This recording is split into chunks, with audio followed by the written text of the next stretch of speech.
My story began in 2012, on a scorching summer day in Bangalore.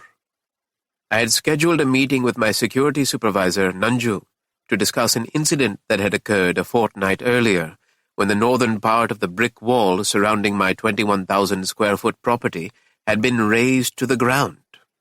The vacant lot, which I had bought a decade earlier, was located in the agricultural belt at the outskirts of Bangalore. After receiving governmental approval for change in land use to residential, and after the mind-boggling growth of Bangalore as the Silicon Valley of India, the area had increased tenfold in value. My piece of land was even more valuable than the others in the area because of all the nearby lots. Only my property had access to the main road. Any idea who demolished the brick wall? I asked Nanju as we sat together in his office, which was located on a narrow road in Hanumantnagar on the second floor of a commercial building. I heard the culprit behind this illegal encroachment is Jelly Jagdish, one of the land mafia leaders in the area who poses as a businessman dealing in cement and steel. Following this conversation, I had hired the services of Advocate Hegde to get an order to evict Jagdish. To my surprise, instead of arranging the eviction order, Hegde had called to tell me that Jagdish wished to meet me.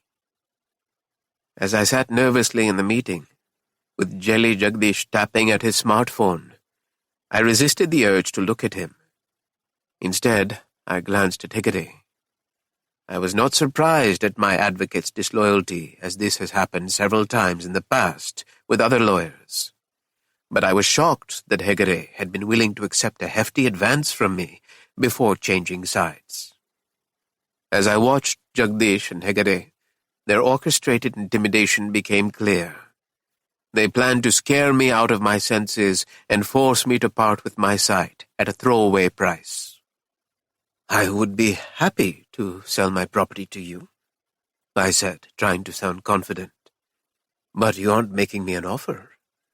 What price do you have in mind? Jagdish raised his right hand and mumbled in his gruff voice, It is a wise decision to sell. Mr. Hegde will call you later with an offer. Okay, I muttered. I will wait for Hegde's call. I paused, waiting for them to say something more. The men were both silent. I stood, shook their hands, and left the chamber. Outside, I found my chauffeur, Kashi, lounging against the car, shirt open in the heat, watching a group of kids play a game of street cricket. He wasn't expecting me, and as I approached, he hurriedly buttoned up his shirt and opened the vehicle door. I climbed in the van and instructed him to head back to Mysore. But before the van had traveled even a few hundred feet, I noticed a familiar figure sitting on a motorbike on the side of the road, helmet in hand. Isn't that Nanju, our security supervisor? I asked Kashi. Kashi glanced at the figure sitting on the motorbike. He affirmed, Yes, sir, that is Nanju. Suddenly all the pieces fell into place. Nanju was involved with Jagdish and Hegde. He had betrayed me. They were all working together.